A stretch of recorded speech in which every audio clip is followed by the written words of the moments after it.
Hello. This is Allie Decker, and you're listening to the Long Game Podcast. Today, I chat with one of my favorite people in the world, Kaleigh Moore. I met Kaleigh 5 years ago when I was initially moving into a freelance writing career. I was her very first coaching client. I stalked her on the internet and begged her to take me on as a new client, and I give her full credit for where I am today in my career.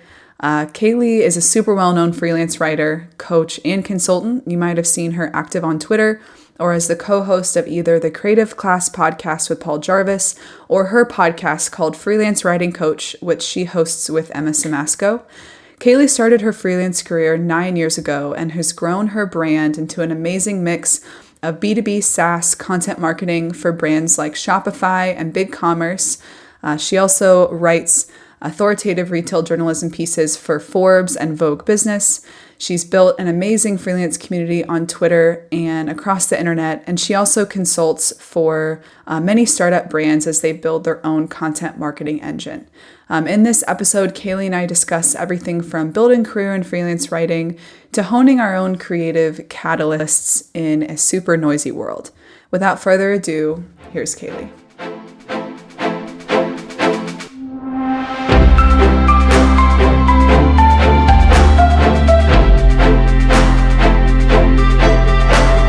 I'd love to hear, to start, kind of like how you would define what you do. I know your role and like your, I guess, professional identity has like shifted a lot. I know to me, you're still like freelance writer, but I know your job's like your career, your brand is a lot bigger now. So I'd love to hear like in your own words, how you would define that.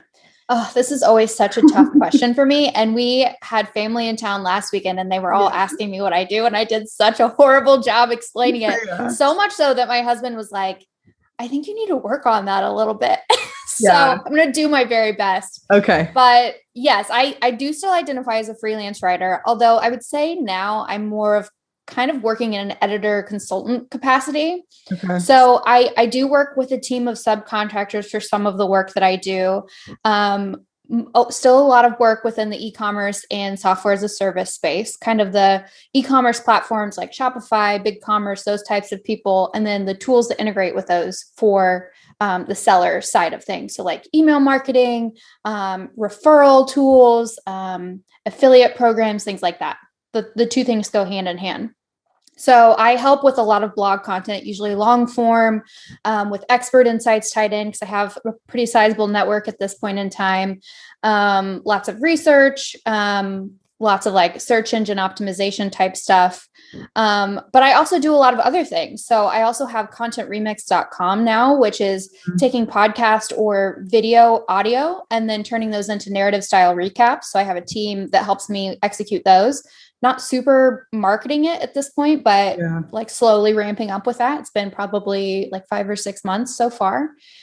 And then I also do consulting work. So for teams who are working hard to scale up, so usually startups who are pretty lean teams and looking to scale up on their content production, like how do I find freelance writers? What do I onboarding wise need to provide for the material wise? Like what's a good writing brief look like? So kind of some hand holding on that type of stuff as teams work on how do we up production without hiring a bunch of people. So those are kind of the three main buckets of things that I do today. I also occasionally contribute to retail publications. So like Forbes, Adweek. I haven't done Vogue Business in a while, but I do that sometimes as well. And then a little bit for the quality edit as well. So very busy, mini spinning plates. So between the three buckets, how would you what percentage of your time do you spend on each basically?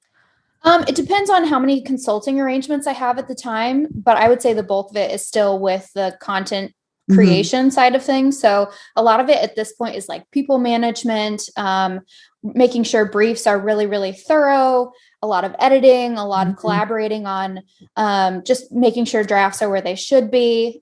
So yeah, that's where the bulk of my time is spent. That's awesome.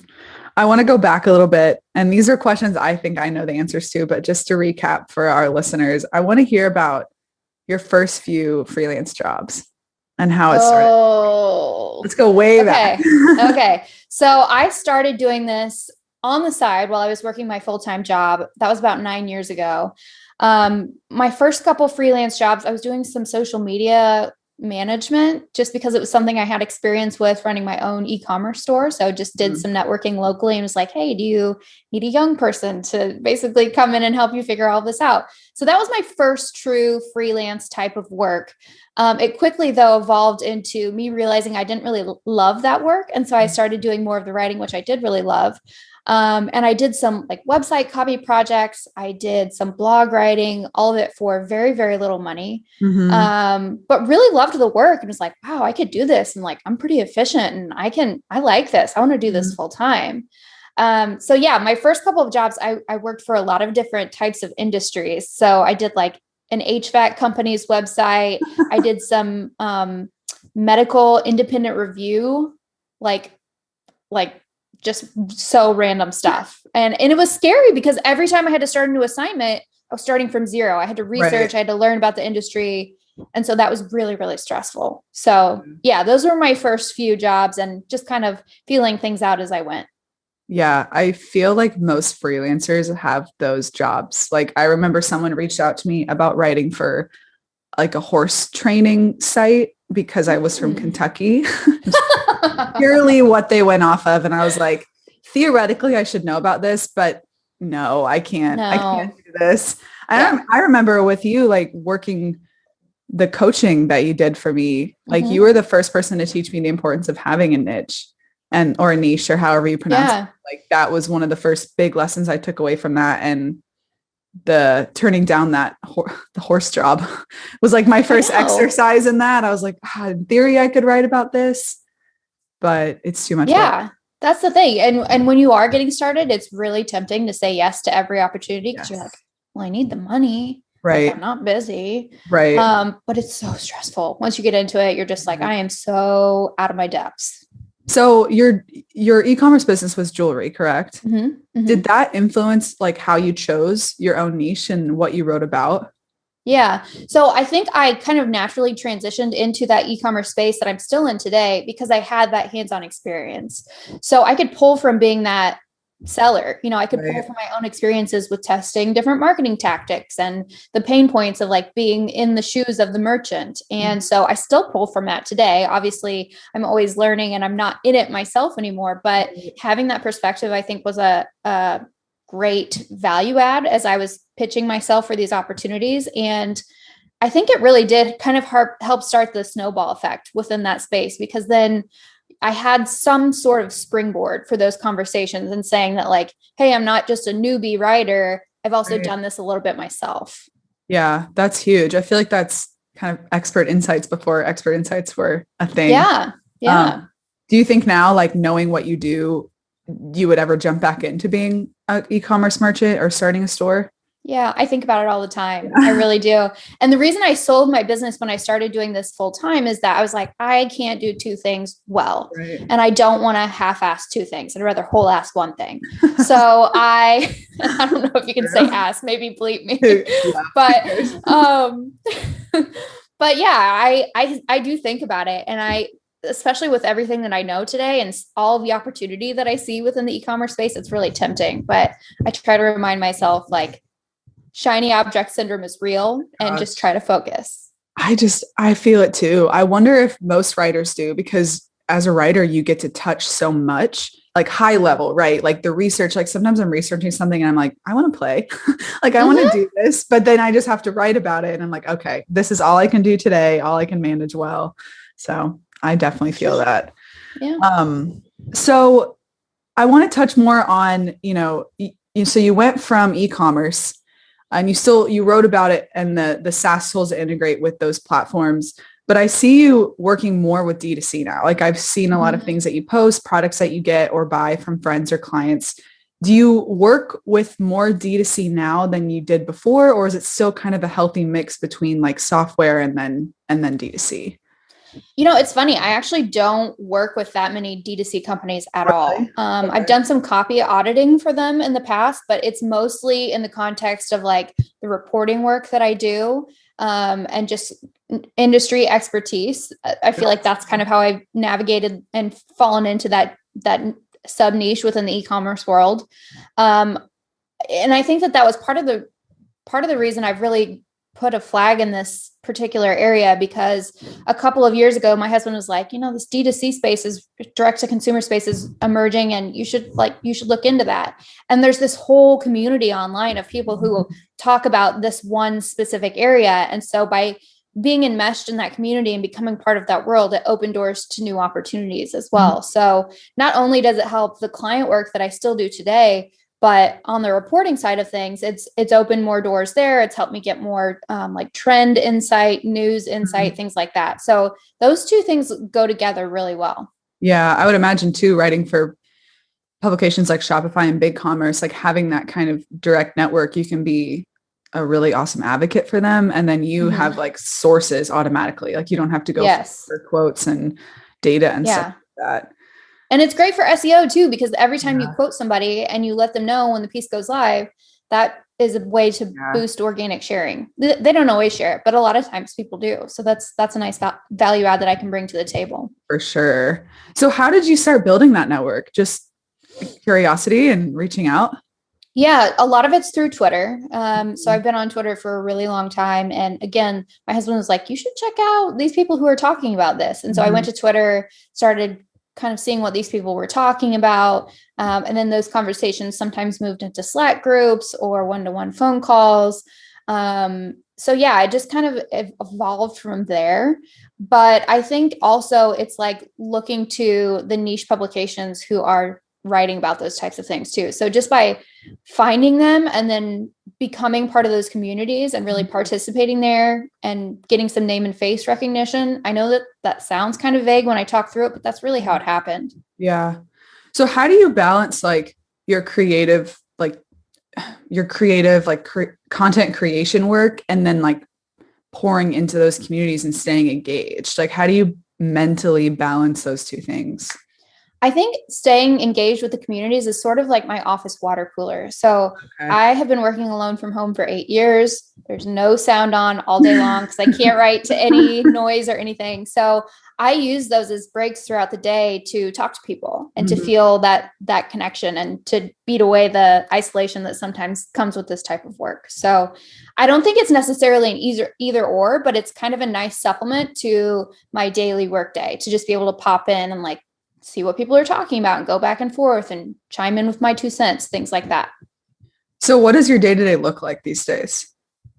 So I typically do 2 main sprints for my workday, one in the morning, one in the afternoon, break it up with a really short lunch break and a couple of dog walks. So a lot of it, I sit down around 8:00 most of the time and I'll do my first sprint. I'll start with some email, just kind of putting together my to-do list for the day. And then I'll get into a sprint of deep work for about 2.5 hours, take a walk, come back, answer a few more emails, take a lunch break, another work sprint in the afternoon, about 2.5 hours. Because I find that like much more than that, the quality really starts to drop off. It does. Yeah. So I've tried to just really tap into those 2 parts of the day where I know I can be really productive and try to maximize those as much as I can. So no calls then, no meetings, just sit down, knock off the to-do list for the day. And then I try to wrap things up around like 4:30. Again, just like popping into email, seeing what things are left on the to-do list, checking in with people, just kind of like management stuff towards the end of the day. Gotcha. How do you balance like when you do have meetings and interviews? Like, do you sprinkle those in or do you tend to batch them on certain days of the week? Yeah, I definitely try to batch them. For a long time, I didn't do that. And so I would have calls sprinkled at different times all throughout the week, and it would just wreck my productivity and my workflow. I could never get into a good session of deep work because I was always thinking about, okay, I need to get ready for this, or this is coming up. It's just really distracting to me. So I started batching them on 1 to 2 days a week, and I started implementing the no calls on Friday rule, which has been amazing. Yes, I've heard of that. I need to start doing that. Tell me about how you schedule out your projects. Like, how do you know how long they're going to take you? Because I know you said you have 3 main buckets, sometimes other stuff going on. How do you divvy those up?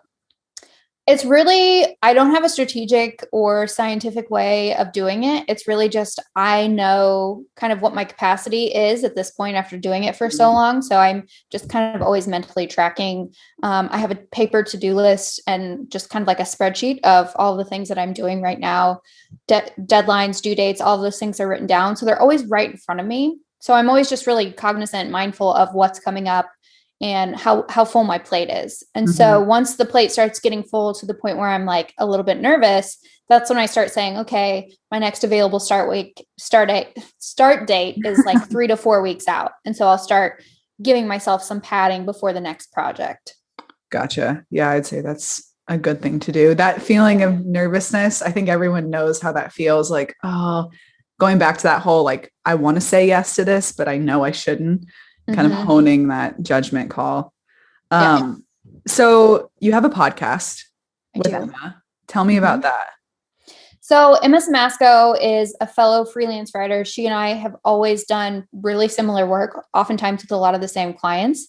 Funny enough, she also was the first SaaS client that ever hired me. So at the time she was working at grasshopper.com and was the content manager there. And through Twitter, she and I just started talking. I think it was about my e-commerce store, actually. Yeah. That conversation moved to the inbox, and that was my first SaaS client. So she and I have worked together for a really long time.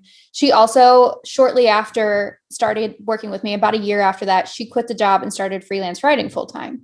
So really similar paths, really similar client base. And what we do on the show, which is called Freelance Writing Coach, we just talk about issues and questions related to freelance writing, because there's no real guidebook when it comes to how do I do this well? How do I, get great clients? How do I not hate my life every day? So we talk about those things. And a lot of the time it's just answering questions we get from listeners and talking through, like, how do I put together a great portfolio, or how many clients should I have, and things like that. So just talking through our own experiences, but trying to shed some light on these types of topics for people who are in the same boat. Yeah. Do you still do your one-on-one coaching? I have the offering out there, but I haven't done any in about a year and a half. And I think the reason for that is, number one, I'm busy. Like, I'm super busy with work. And number two, I've kind of transitioned more, and what I do is always evolving, but I've transitioned more into now consulting with, like, on the client side of things rather than working one-to-one with writers. And I think I like that better. I think that I just feel like it's a little bit more engaging for me at this point. And so I find myself sending those people who are interested in the coaching to other people who do that type of service. Right. And so I love that I did that in the past, and I love still talking about those and teaching about those, but the one-to-one basis, I feel like my time is like better served on the consulting side, using the expertise that I have at this point. And that's just totally personal preference. Yeah. And I feel like that podcast is helpful. Like, it's kind of coaching at scale. That's right. Questions, but just at one time and getting them recorded, sending it out. But yeah, I mean, to me, you have, and this might be a simplification, but you've single-handedly created that kind of freelance writing community that I think I certainly didn't feel that was present when I was starting, but you were a huge help for me early on. And now, I'm kind of stepping back into freelancing now and seeing like the structure that you've created, if not inspired, it's like huge for me. Is that something that you set out to do, or were you kind of just looking for things that you wish you had? I was just, there were so many things I wish I knew and I hadn't learned the hard way. So yeah, it's really just sharing those things that I learned through trial and error in hopes that it'll help somebody else skip over those things that I was like, I wish I would have known that, or I wish I wouldn't have done that. So yeah, it's just, like you said, it's coaching at scale. It's sharing that expertise. It's just trying to shed some light on this, because again, like, people hear freelance writing or they freelance anything and they're like, oh, you don't have a job. Like, you're doing this in between two full-time roles. And that's the conception. So I want to share that this is a really viable career path, and it can be really profitable, and it's, something you can do for a decade or more, rather than just like a stopgap career solution, I guess. Yeah, no, I've seen that too. The clients that you have that you consult with, do they view freelancing in the same way? Like, do they tend to want to hire freelancers in the long run or as more of a stopgap until they build their full-time team? It really depends, but I think for a lot of, especially small teams who are just getting started, freelance is just like the most natural fit for them because they don't have the resources to hire full-time team members, but they need help scaling up what they're already doing. So especially when they can hire subject matter experts, it's just a really natural fit. So it depends. Sometimes they eventually want that to evolve into a team of in-house writers, but at least in my experience, there's still always freelance writers that are part of the equation because even with the in-house team, there's still so much to do day to day. So as far as like production and scaling, they still need that external help. Yeah, I can definitely see that. I mean, I feel like that's something a lot of small teams and startups just don't have. It's not a very innate sense, like working with freelancers and managing a lot of moving parts. Even though it is a sense of like outsourcing and subcontracting, there's still a lot of like structure to be created. So I would imagine that's a good thing to learn early on so that when you do inevitably outsource in the long run, like you kind of have that skill set as a manager. Yeah. And that, like I said, that's a lot of what the consulting work I've done is like, Right. how do we put together a style guide? What kind of onboarding deck do we need for our freelance writers? So they're really consistent, understand our brand. Like, do you have customer personas? Do you have an editorial calendar? Do you have a content strategy? Like all of these building blocks you need to have in place for the freelance people that you hire to be successful, just helping get those things in place. Totally. So I want to talk a little bit about creative class. I know you're not doing that anymore. But I'm curious, how did you get started with Paul Jarvis? Like, what did that look like? How did that catalyze like growth, business growth and work for you over time? Yeah. So creative class was a course on the business. Well, it still is a course on the business side of freelancing. I took it, I think my first year into freelancing full time. So that was like 2014. I took the course. Again, was still before that, just doing a lot of different random projects, no real niche or specialization. And I took that course and I was like, oh my gosh, this is the secret. Like, this is how I become a go-to person. I need to specialize. I need to have really professional looking processes in place.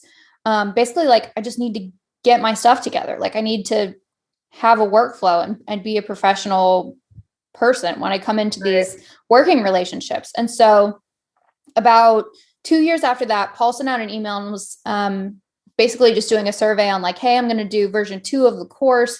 What can I do to make it better? And right off the bat, I was like, you need X, Y, and Z, and I can help you do them. And he was like, okay, why don't you come on board as a partner? And so just by kind of raising my hand and saying like, I have an idea and I can help you execute it, that opened that door to that partnership. And so he and I did that as co-teachers and collaborated on the next version of the course. And that ran for probably like 3 years. I think we had 6 seasons of our podcast together. We had probably close to 3,500 students go through the course.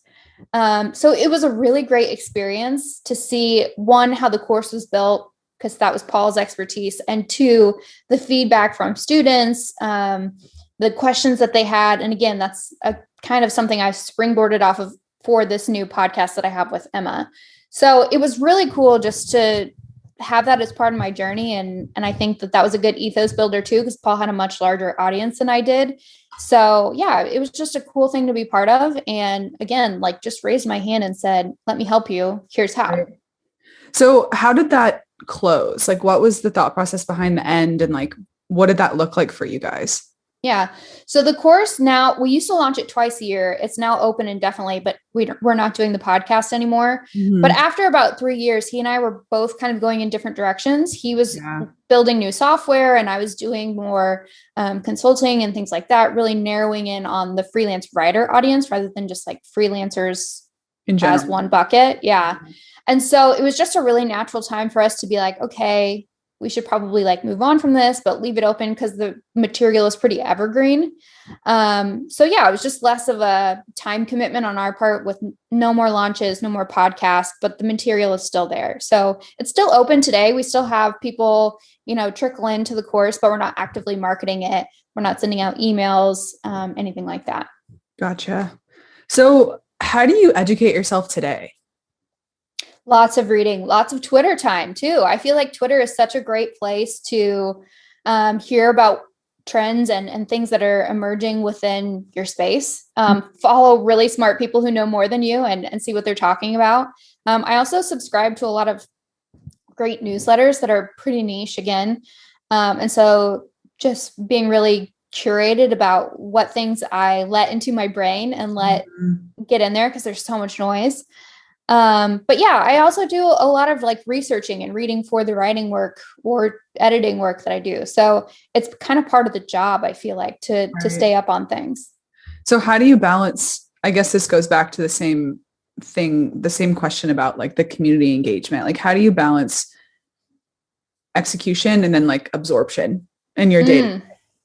It's hard. It's really hard. And I struggle with that. I feel like I'm one of those people who feels like I could always be doing a little bit more. And that's a really, really slippery slope, especially when you're very competitive, you're very driven. It's really easy to be like always on, always taking things in. And so I've gotten to the point where I had to start going to therapy. I had to start pumping the brakes a little bit because I was just so overwhelmed. When I would lay down to go to sleep at night, my head would just run and run and run and run. And I would think about all the things I still needed to do, all the things I still didn't get done. And it was just like this never ending cycle of bad feeling. And so I had to put some boundaries in place. I just recently took social media off my phone. So I'm experimenting with that. And just, if I want to look at it, I can look at it on the computer. So that's one thing I've done. Yeah. But I've also like made sure to make time for things that are totally different from what I do day to day. So like lots of time for reading, lots of time for exercise, being outside while it's nice, just building in some healthy habits, like going to a yoga class once a week and stuff like that, because it's so easy to just be glued to the computer or your phone. I feel like I'm especially prone to like just really moth to the flame on that. I really feel like that is the downside of doing what you love for work, because it eats away at all your other time in the day. I feel that too. I had to take Twitter off my phone. I already struggle to sleep, right? So like it's 11:30 and I'm like, oh, I'm going to try to like wind down. And I just I almost said twit, like scroll on Twitter. And I'm like, look at all the stuff people are doing. Look at all the things that I should be doing. Because why not? Right. And I started to feel like if I can do it, I should do it. And that's so absurd, right? Like you can do anything you want, but that doesn't mean you should be doing everything under the sun. And there's just so much opportunity now, and that's great, but it doesn't mean do it all of it. Right. Yeah. Yeah. And I think you and I are probably the same in that, like you want to be the best, like you want to know all the things and do what other people are doing. And so, that comparative thing that social media makes so easy to do, it's a really easy trap to fall into. Yeah. And there's so much dialogue about self-improvement today, which is great, right? Like so much better than even 5 years ago. But even that can feel like, look at all the things you should be improving about yourself. Like, look at all the ways you could be better, all the courses you could take, all the supplements you could take, all the exercise you could be doing. And it's all in the name of like improvement and growth. But I think some people just don't pace themselves in that. And then there's just inevitable burnout, not even work burnout, but like just improvement, like growth. Burnout.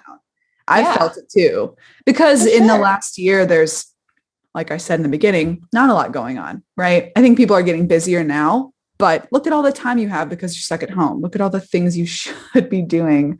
Gosh, I burnt out real quick on that. I've had to scale back and just exist. Yeah. Like I cannot read business books. I can't listen to business podcasts because at the end of the day, I don't want to take in more information. Yeah. I want entertainment. I want to decompress. I need a break. So I think it's really just like identifying those triggers for you that like start the anxiety cycle and then cut them and make room for something else. Do you listen to podcasts at all? I do listen to podcasts, but if I do, they're for fun. So the most businessy I get is like a Tim Ferriss when he's interviewing a writer that I want to hear from. Yeah. But other than that, that's it. It's all fun. You don't listen no to business books, nothing. What'd you say? I said you don't listen to My First Million every day. I don't. I just can't. I can't do it. Me neither. I can't do it. My husband does. My favorite are the scary ones, the horror ones. And it's so different than what I do. And it's so refreshing because honestly, like I've found that when you lean into like what inspires you, it's going to creatively help you in what you do every day. Even if it's super irrelevant to your work, it's all about like that personal catalyst. Yeah. But yeah, I listen to like lore and like My Favorite Murderer. Yeah. I love horror books. And I find that when I do sit down to work, I feel like creatively refreshed. Yes. Because gosh, my business cup has been overflowing for a while. That is a great way to put it. I feel the exact same way. Yeah. I don't need any more of that. So yeah. So what kind of stuff have you been reading? You know, I guess you said what podcasts, but like what kind of ways do you feed yourself creatively? Yeah. So the podcasts I really love, there's one called Art Curious where they talk about just interesting stories behind paintings or sculptures, things like that. It's super fun. I also read a lot of hot, sexy garbage, which I would call like modern romance, like beach read type stuff. But I mix that up with like some historical fiction, some memoir. I do like sci-fi, but I'm like very picky about sci-fi. Mm-hmm. So I'm probably one of my library's best customers. I go every week and get a big stack of books. Oh my God. And so, yeah, it's great. I save a ton of money and it's good practice. Like reading anything is good practice for your writing brain because you get really comfortable with syntax and vocabulary and structure and writing voice and all of those things. Mm-hmm. But the subject matter is fun to me. So it doesn't feel overwhelming and it feels like you know, an extracurricular. Yeah. And so bath culture is another thing that I'm very into. I take a bath almost every night. And that's when I do a lot of my reading.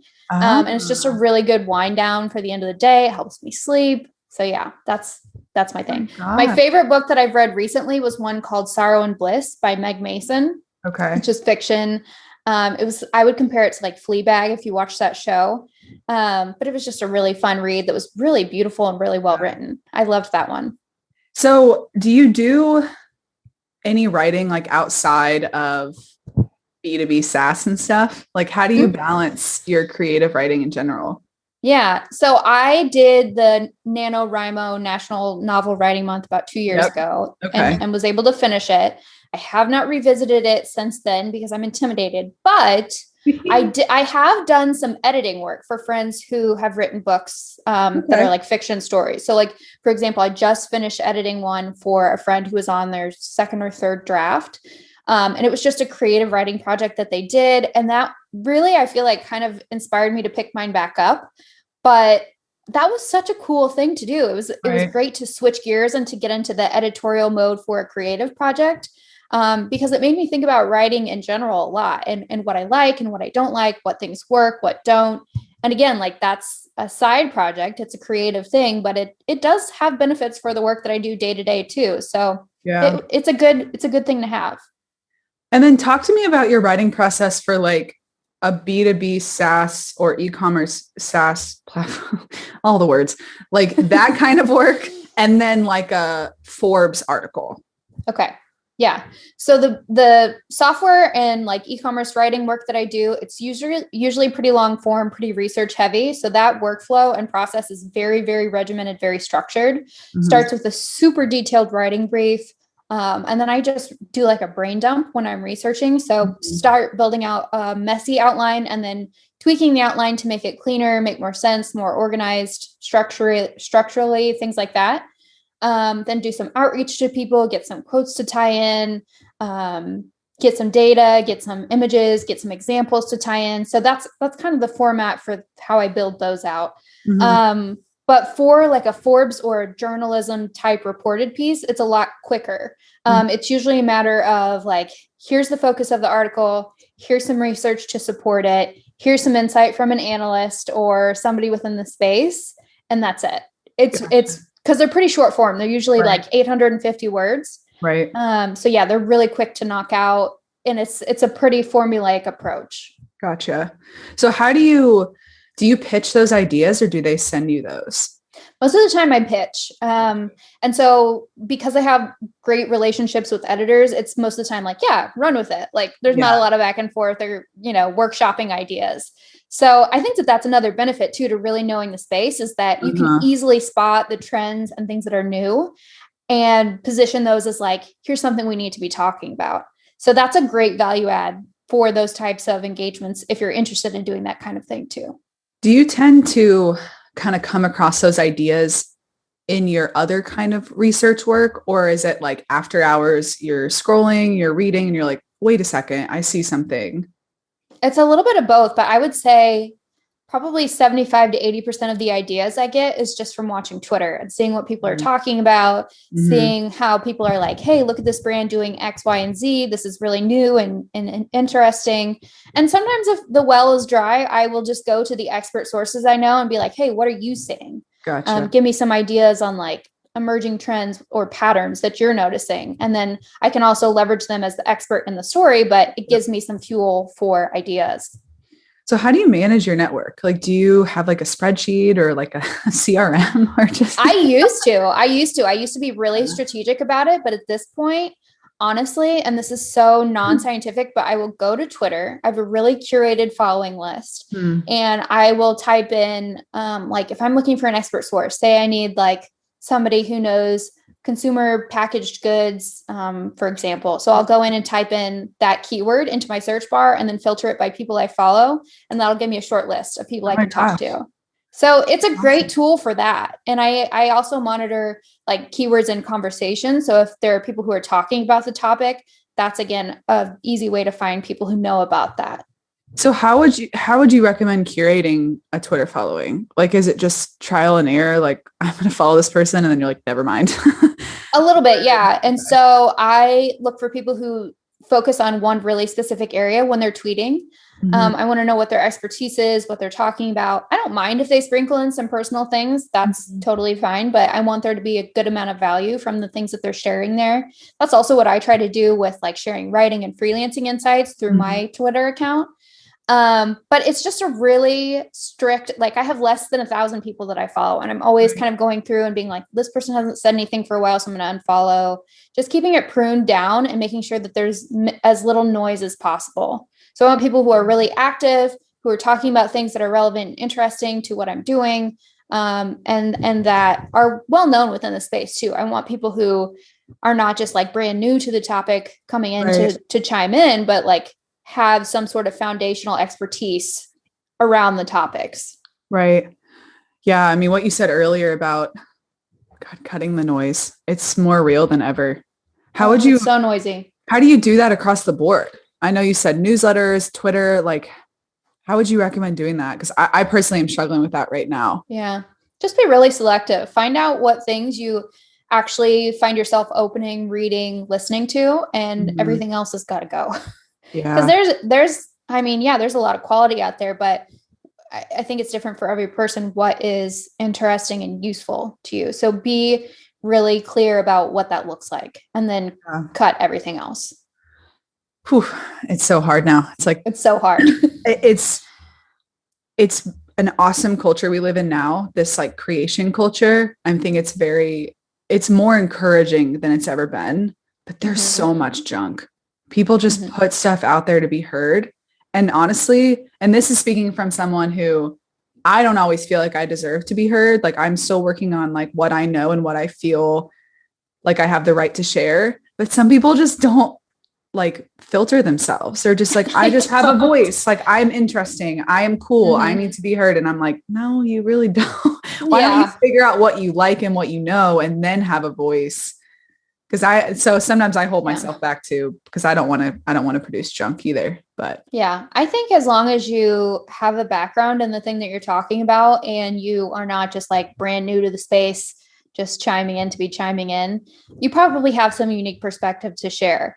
And so I think a lot of people feel that way where they're like, I don't know if I should say anything. I would always encourage people to participate when it makes sense. right. But yeah, like look at the people you follow or who you really look up to, or like how do they do it? Kind of reverse engineer their approach and try to do something similar. So what newsletters are you connected to? I don't read a whole lot, but there are 3 that jump out at me. Snack Shot by Andrea Hernandez is number 1. She's talking about emerging trends within like the snack drink space and direct consumer. Super interesting, really fun. 2PM is one that I've subscribed to for years. That's like my go-to source for everything D2C and e-commerce and retail. Great source of information there. Lots of original reports. Really good thing. And then Lean Lux is another one. More so even than the newsletter, which is great. I really love the private Slack channel that they have. It's kind of hard to get into the Slack channel. There's some rules and requirements you have to meet up with, but that has been such a great source of community for me and for connecting with experts, different things like that. So those are the big 3. Those are awesome. I've heard of 2PM, but not the others. So yeah, they're really, really great. Snack Shot. That's cool. I see like all the stuff you post on Instagram, like the drinks and snacks. And I'm like, how does she do stuff? It's super fun. Yeah. Well, I have a couple like fun questions for you toward the end that might spur off other questions, but we'll see. So 3 biggest catalysts to where you are today, moments, projects, people, like 3 biggest ones that you give credit to where you are today. Yeah. 2 of them I think I already touched on. So number 1 was connecting with Emma, who worked at a software company, and she started the snowball effect for getting into the software as a service space. That was my first time working in that capacity. And then with the e-commerce perspective that I have and how things evolved there, it was kind of good timing, good, right place at right time. So that conversation, that organic thing that just happened on Twitter, that was the first one. Yep. Number 2 was taking the creative class. That was a big one that opened doors to new opportunities down the road and got me into the teaching space, which I'm still doing today. And then the third one would probably be, so probably about 4 or 5 years into freelancing full time, my husband was like, you should set a goal for yourself to get a byline in a big publication by October of this year. And I was like, well, why should I do that? And he was like, well, it's good for authority building. It's something you can put on your resume. It can open doors for conversations because people are happy to get interviewed for, a big publication like that. It'll give you access that you wouldn't have otherwise. And so I was like, okay. And within like 2 months, I had Entrepreneur, Fast Company, Inc. So yeah, it was just like, that was a good goal for me to have. And I feel like he's always pushing me to do those types of things. And that's work that I still do today. And again, that furthered my stake in the ground with the kind of retail e-commerce space, is writing for those publications, and the authority that built further positioned me in that space. So that was a really strategic move. Financially, it wasn't great, but it, like I said, it opened doors to conversations. Right. And gave me access to people that I wouldn't normally get the chance to talk to. So that was a good benefit. That's awesome. So how do you work with Brandon? Like, do you guys work together often? So we do. It's more behind the scenes than anything else. He's the one who came up with the idea for Content Remix, which again is like not something we're actively promoting, but it's going really well so far without doing any marketing. Yeah. He also helps me with kind of the technical stuff. So he built my website. He always proofreads my newsletters. He also came up with Right Club, which is another newsletter I run where I do interviews with editors, authors, writers, usually like once or twice a month. I'll put those out.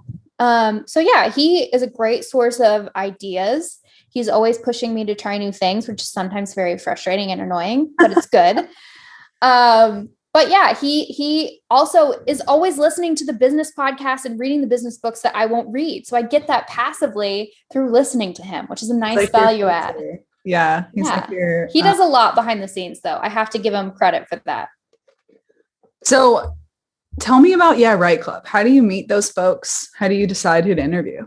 Yeah, I, again, often use Twitter, but sometimes it's a way for me to talk to people that I want to learn more about who they are and what they do. So having the Q&A format with them is a really nice way for me to be curious and ask those questions, but also to give them a spotlight and a platform to tell their story.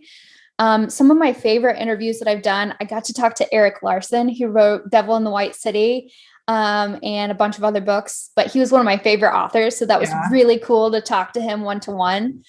There's so many people who have really diverse backgrounds, have really struggled to find their place within the writing world. So it's been really interesting to get those insights. It also keeps me humble, I feel like, to hear about the adversity they've faced or the struggles that they've come into. A lot of the journalists that I talk to, that's a really grueling career path. So it really makes me respect the people who do that full time, hearing about, just, oh, we need to unionize, or the pay is not great, or there's a lot of pressure within the newsroom, stuff like that. It's great perspective to have. It keeps me happy with what I'm doing. Yeah, I can hear and see the excitement in your voice. Would you say that's one of your favorite like passion projects? Mm-hmm. Yeah, definitely. It's really, what's that? How did you get started with that again?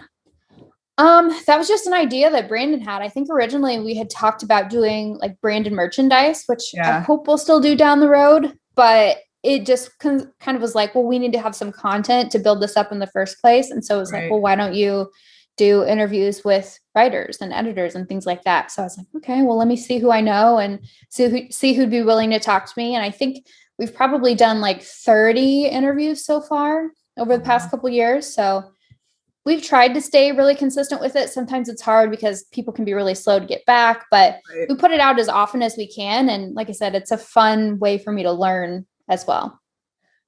Are they typically live or more email, like async? Yeah, I try to do async because I know that people are so busy. So it's usually just a Google form. Or if it's easier, they can do like an audio recording, talking through their answers, just to make it as efficient as possible for them. Because I know people are busy. Yeah, well, I'm sure that's easy too, to have a few moments to like think on your answer. Yeah. Async, then just like respond, even though live conversations are always good for like getting those off the cuff, like ideas and thoughts, but sometimes the async is preferable. Yeah. Awesome. So I've one more question, and it's one of my favorite to answer or ask. I'm sorry. What's your favorite mistake that you've made?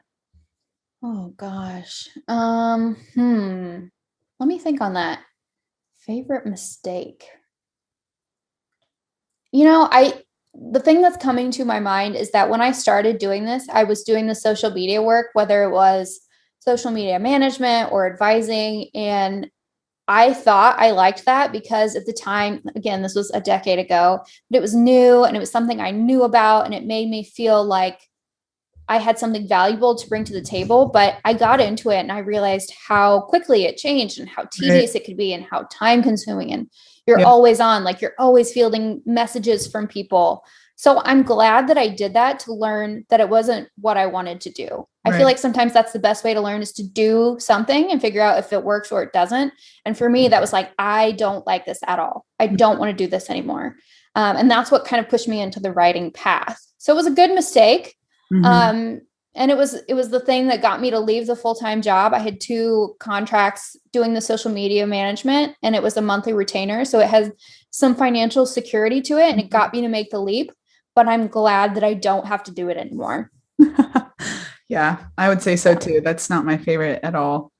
Well, I'm glad that you got to where you are today, because I know you changed my life five-ish years ago. And I'm sure you made a difference. I think, you were my very first coaching client. So I'm so glad that we got to learn from each other, because now I'm learning from you, I feel like. And it's so cool to see how far you've come and all the things that you're doing. Yeah. Well, I mean, I think I found you on Entrepreneur. Oh. I remember I was sitting in my cubicle at GE in Louisville, bored out of my mind. And all I knew is I wanted to write. No idea what that looked like, right? It's like the same thing as trying to explain what you do to like your parents. You're like, I create words. But like at the time I was like, that's all I knew I wanted to do. And I didn't know what it was supposed to look like in practice. And I remember I came across like your byline and I was kind of in a rabbit hole of like clicking and websites and Twitter and all this stuff. And then you were like, I write freelance. And I was like, I'm just going to like stalk the heck out of this person and figure out how to have their life. And I saw you were doing coaching and I was like, ooh, perfect. So you definitely changed my life. And I know you've done the same for thousands of other people. So, oh, that's so nice. It does. Honestly, I feel like most of the time I'm like working from my home office in the Midwest and like screaming into the void. So it's so nice to hear that. No, you certainly have left a mark on, I know, probably thousands, tens of thousands of people. People talk about you all the time in our circle and how big of an influence you are. So yeah, you've done it. So cool. Woo. Well, last thing, just share a few ways people can find you, connect with you, projects that you're working on. Yeah. You can find me on Twitter. My handle there is Kaleigh F. First name's kind of hard to spell, so probably have to look that up. But I also have a newsletter. So I have several newsletters, obviously. I have my core newsletter through my website at kaleighmoore.com, where I share tips on writing and freelancing. And I also have writeclub.com, where we have the interviews with writers and editors. Freelance Writing Coach podcast is the podcast we talked about where Emma and I talk through issues related to freelance writing. And yeah, that's probably plenty. Check them out. They're all awesome. Check them out. All right. Well, thank you for joining me today. Yeah, thanks for having me.